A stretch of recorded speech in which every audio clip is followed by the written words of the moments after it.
Imaginemos por un momento a un león africano adulto, imponente, en medio de la inmensa sabana. Vale, lo visualizo. Pero en lugar de estar acechando entre la maleza a una gacela desprevenida o de emboscar a una cebra, resulta que nuestro león está tranquilamente agachado. Ajá. Y está, pues, arrancando hojas tiernas de un arbusto y pastando la hierba al sol como si nada. O sea, un fallo monumental en la Matrix de la evolución. Exacto. Es que suena a un error de sistema espectacular, ¿verdad? Totalmente. Porque, a ver, para quienes nos escuchan y tengan nociones de biología básica, saben que hay ciertas reglas en la naturaleza. Claro, reglas que parecen estar grabadas en piedra. Eso es, líneas rojas evolutivas que, en teoría, digamos que ninguna especie cruza jamás. Y sin embargo, pues la naturaleza siempre se guarda unas en la manga para desarmar nuestras certezas, porque en las densas selvas de Centroamérica existe una diminuta criatura que hace exactamente eso. Sí, Nuestro análisis a fondo de hoy nos lleva a explorar un descubrimiento científico que literalmente rompió todos los esquemas de la biología en 2009. sí, sí, fue un terremoto. Hablamos de un pequeño rebelde que ha decidido coger millones de años de evolución carnívora y tirarlos a la basura. Y es que, para poner en contexto la magnitud de este atrevimiento, tenemos que pensar en la estadística pura y dura. A ver, Existen aproximadamente 40.000 especies de arácnidos descritas y catalogadas en todo el mundo. 40.000. qué barbaridad. Y la inmensa, vamos, la aplastante mayoría son depredadores diseñados al milímetro para cazar. Son auténticas máquinas biológicas equipadas con veneno. Con trampas de seda, con colmillos. Exacto.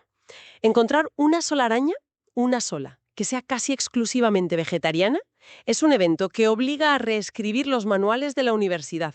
Vale, vamos a desgranar esto poco a poco.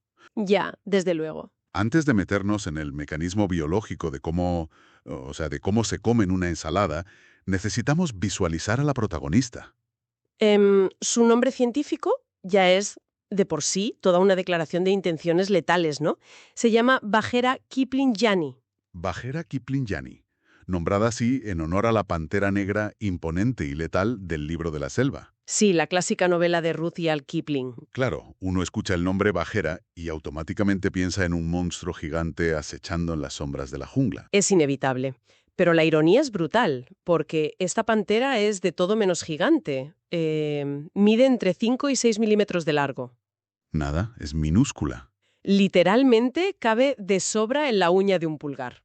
Sí, fíjate que en México, que es el país donde se ha estudiado con mayor exhaustividad, la apodan coloquialmente la araña verde herbívora. ¿Tiene sentido? Y taxonómicamente pues pertenece a la fascinante familia de los saltícidos. Las arañas saltarinas, ¿no? Eso es, más conocidas como arañas saltarinas.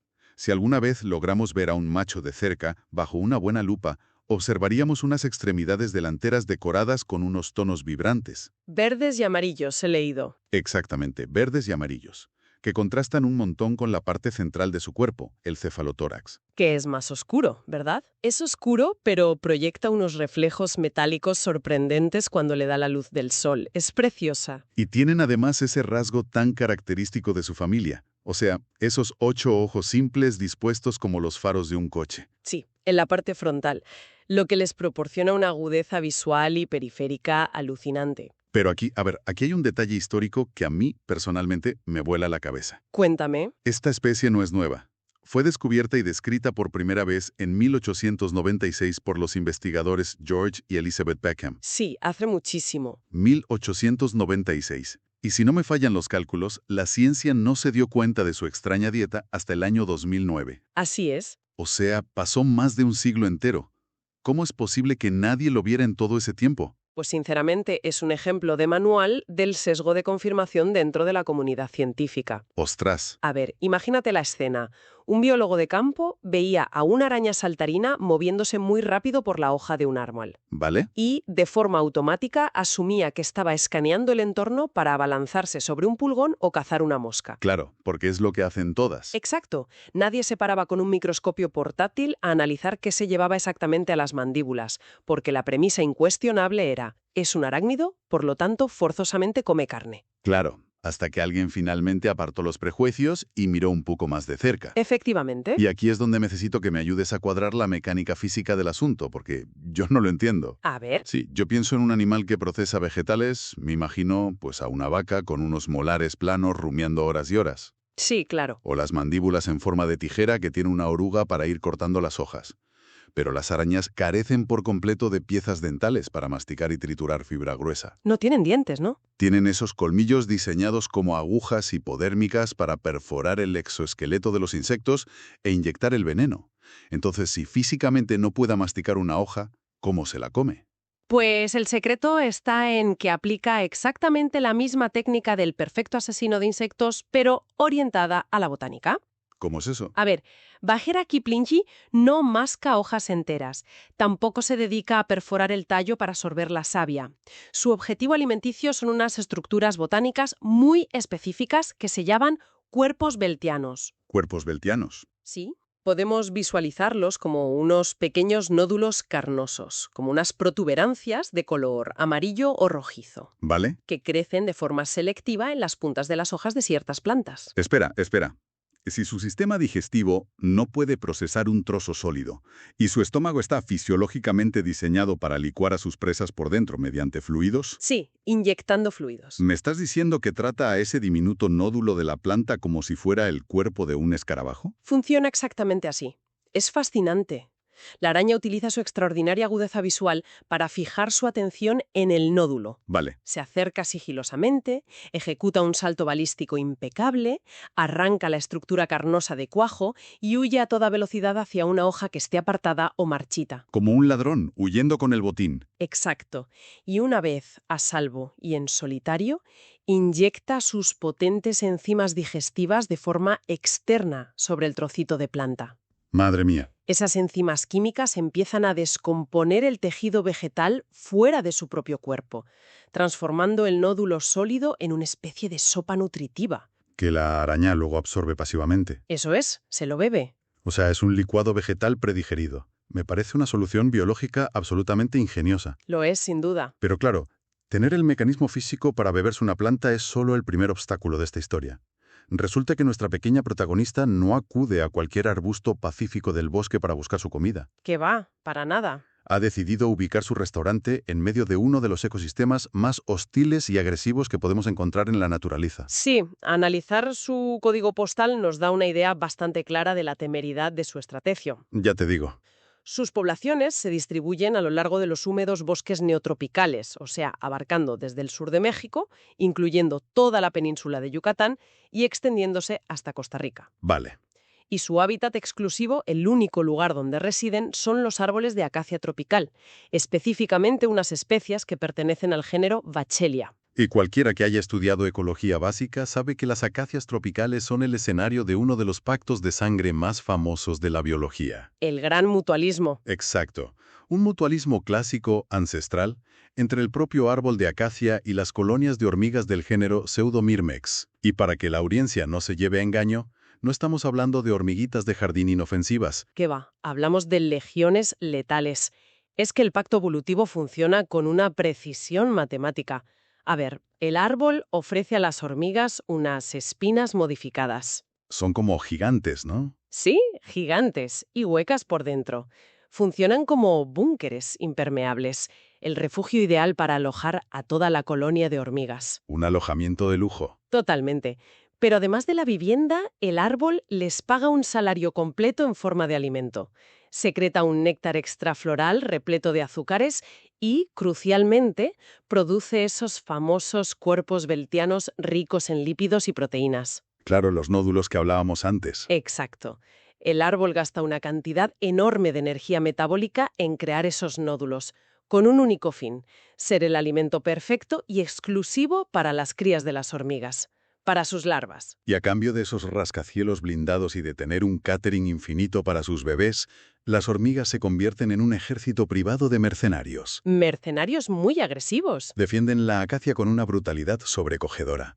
O sea, si una oruga, una avispa o incluso un mamífero grande roza accidentalmente una rama, Salen todas de golpe. cientos de hormigas emergen en cuestión de segundos y caen sobre el intruso para morder con fuerza y clavarles unos aguijones cargados de toxinas. Es una defensa implacable. Y resulta que es exactamente en el centro de esta fortaleza militar impenetrable donde ha decidido mudarse nuestra araña vegetariana. Sí, ecológicamente el comportamiento de Bajera kiplingi se define como el de un parásito oportunista de este delicado mutualismo.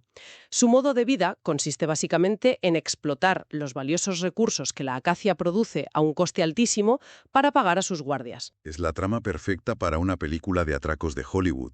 O sea, si trazamos el paralelismo, la araña es como un ágil ladrón de guante blanco. Totalmente. Un ladrón que se infiltra en las instalaciones de un banco de máxima seguridad.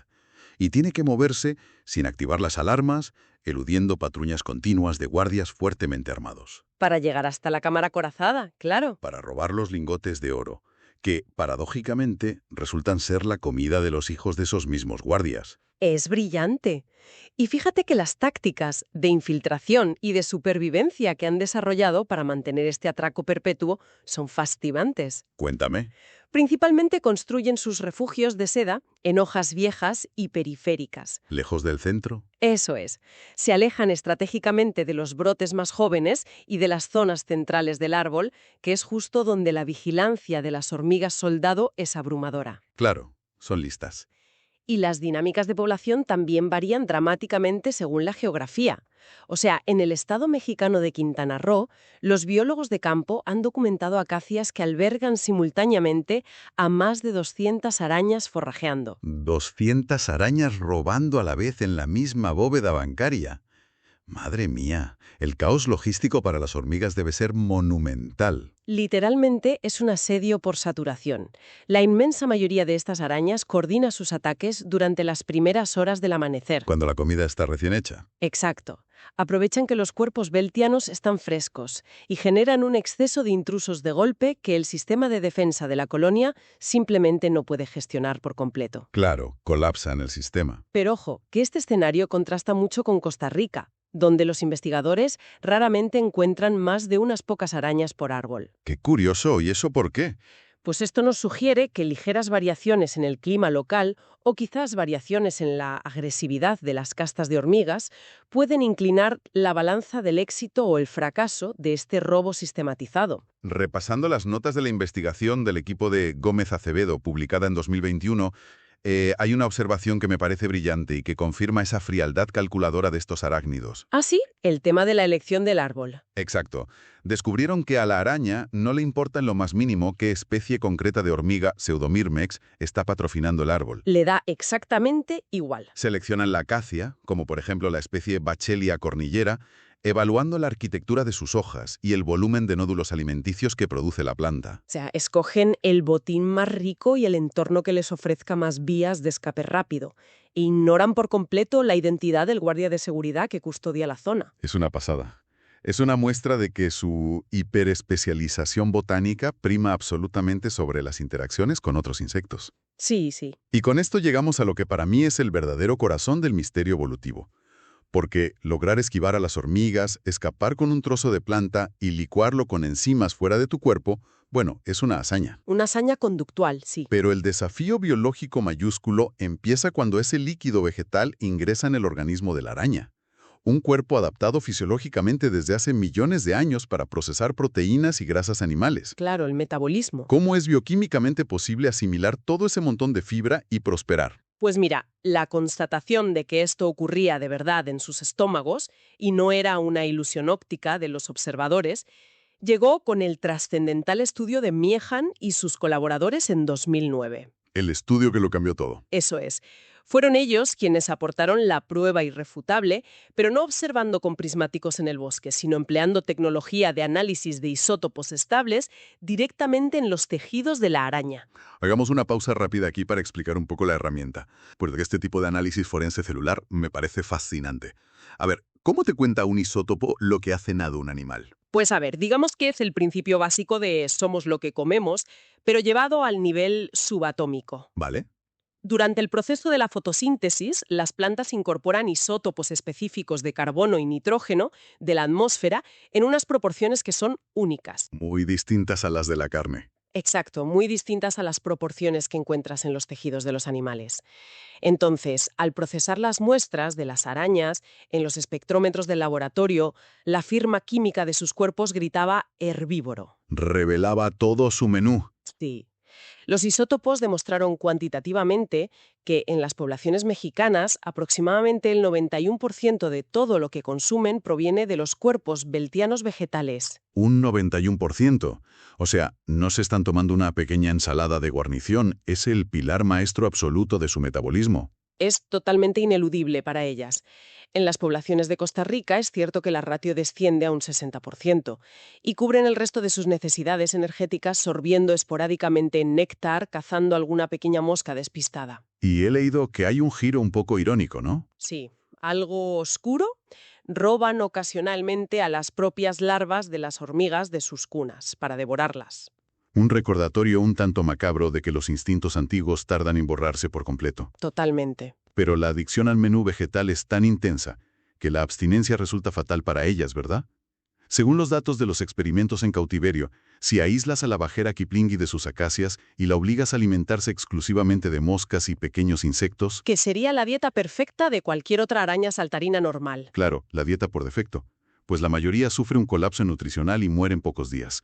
Han perdido por completo la flexibilidad biológica para ser cazadoras puras. Así es.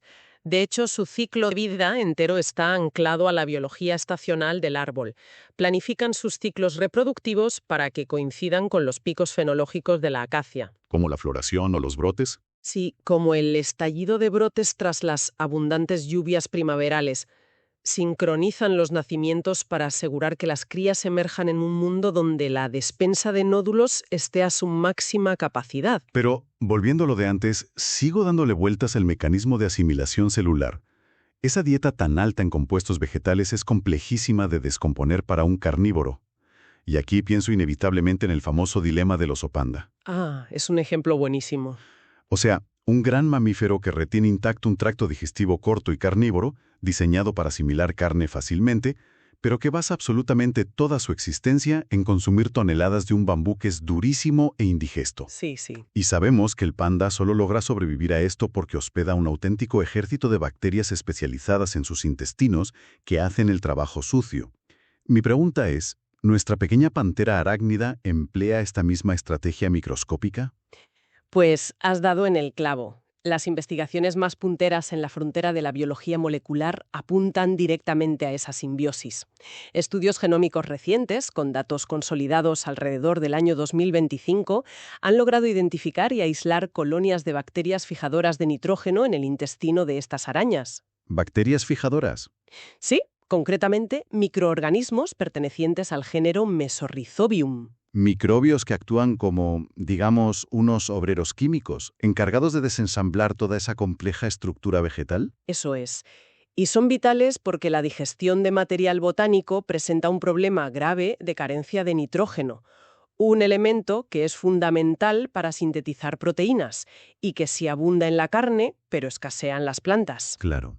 ¿Necesitan compensar? Estas bacterias ayudan a salvar esa deficiencia compensando nutricionalmente la dieta de la araña.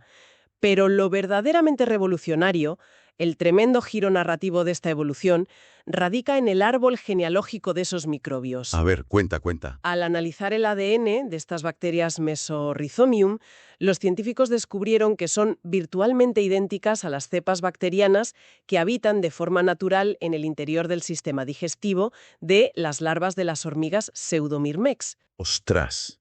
Esto es increíble. O sea, si conectamos los puntos biológicos, la teoría sugiere que estas arañas, hace incontables generaciones, llegaron a las acacias comportándose como los depredadores normales que eran, cazando a las indefensas larvas de hormiga. Exactamente. Al devorar sistemáticamente a las larvas cuyos estómagos ya rebosaban de material vegetal predigerido y de esas bacterias simbióticas, la araña introdujo los microorganismos en su propio cuerpo.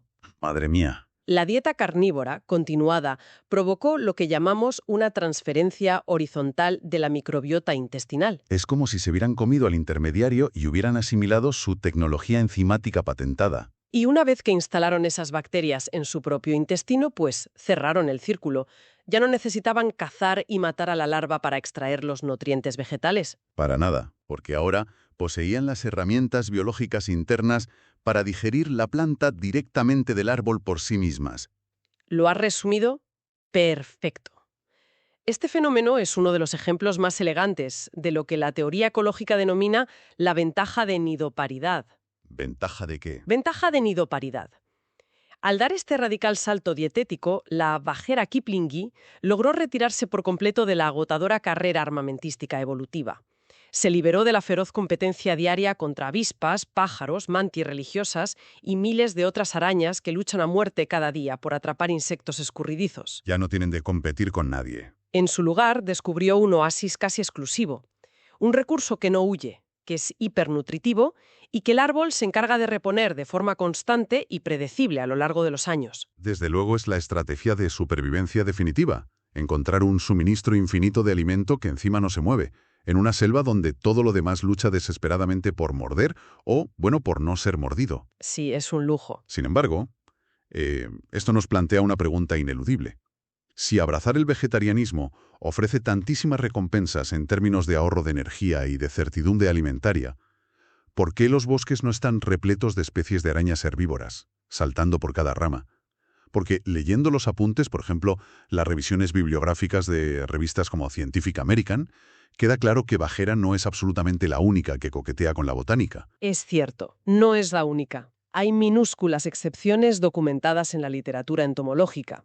Se ha observado, por ejemplo, a diversas especies de arañas saltarinas, que son endémicas de las islas de Hawái, e incluso algunas tejedoras de orbes comunes ingiriendo polen que se queda accidentalmente en sus redes. Vale. O lamiendo con avidez el néctar dulce expuesto en las flores. O sea, como cuando un corredor de maratón se toma un gel de glucosa líquido a mitad de carrera para conseguir un pico de energía explosiva. Esa es una analogía muy acertada.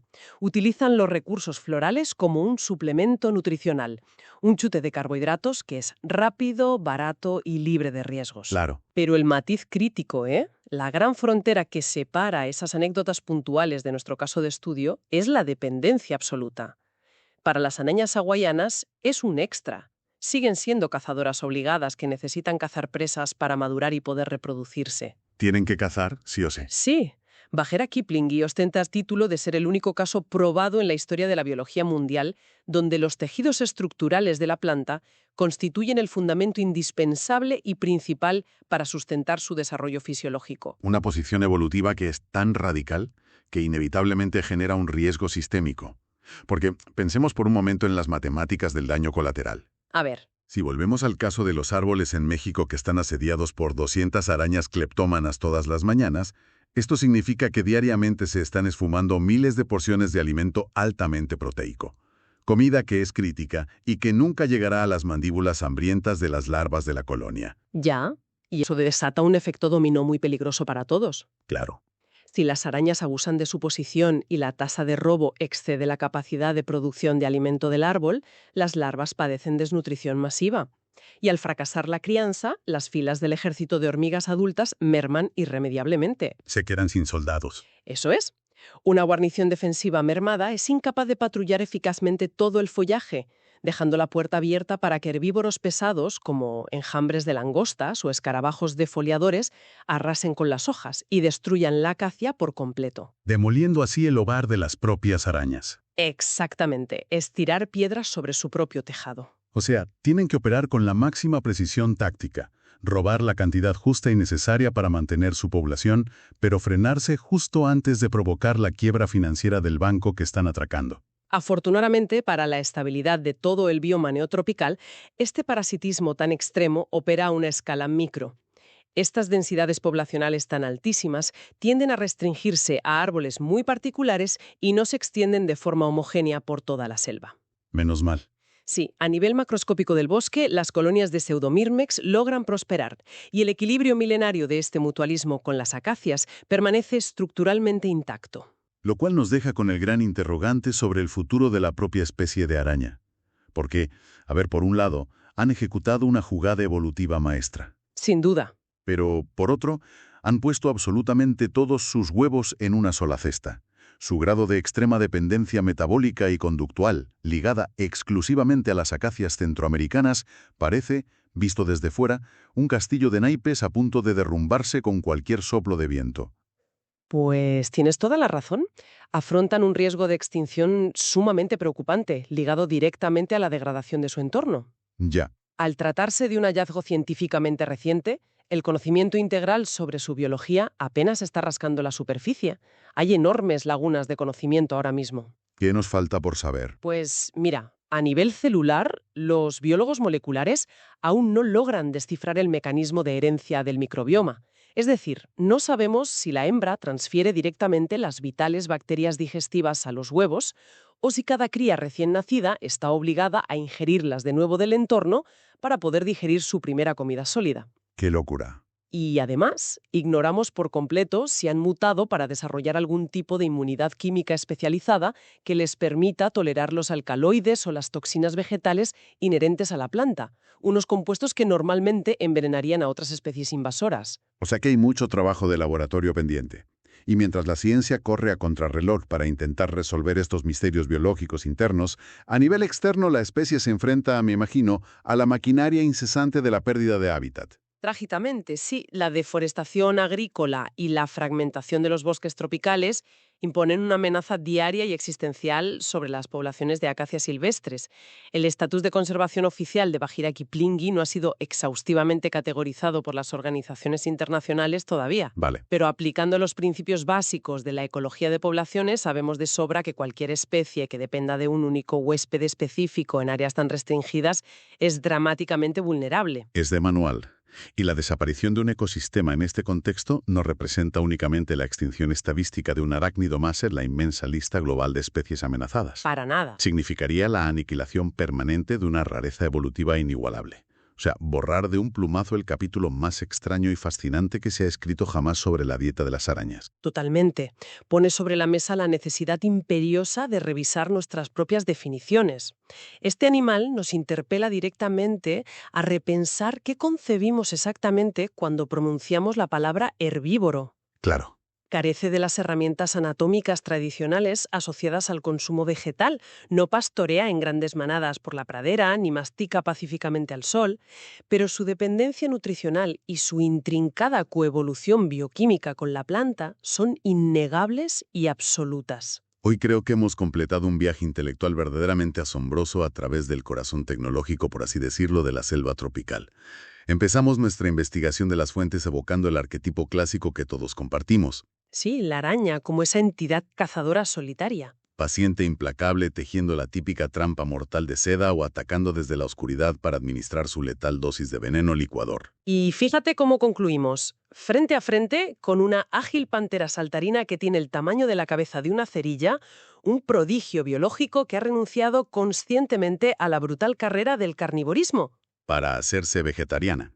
Sí, pero que sobrevive aferrada constantemente al peligro extremo, infiltrándose entre las defensas acorazadas para saquear un botín botánico bajo las mismísimas narices de un enjambre enfurecido. Una auténtica proeza. Una proeza que me obliga a cerrar nuestro análisis a fondo con una reflexión que me parece profundamente estimulante y que espero que se quede resonando en quienes nos escuchan hoy. A ver. Solemos ordenar nuestro conocimiento de la naturaleza usando clasificaciones muy estáticas, ¿no?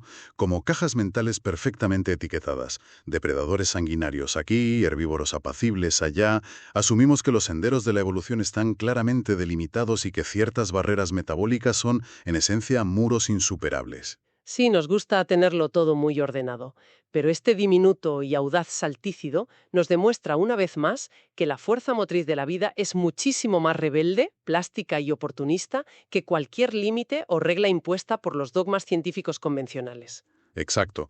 Y yo me pregunto si una insignificante araña carnívora ha logrado encontrar el código trampa de la evolución, orquestando una transición integral hacia el vegetarianismo, robando a punta de agilidad tanto el alimento físico como la mismísima maquinaria celular bacteriana oculta dentro de un mutualismo ancestral entre árboles y hormigas. Sí. Entonces la pregunta obligada para irnos es, En este preciso instante, en las densas y ruidosas sombras de cualquier selva tropical remota y húmeda, ¿cuántas otras reglas sagradas e inquebrantables de la biología animal están siendo rotas y reescritas ante nuestras narices, esperando pacientemente el día en que un investigador decida detenerse, dudar de sus propias certezas y simplemente mirar un poco más de cerca?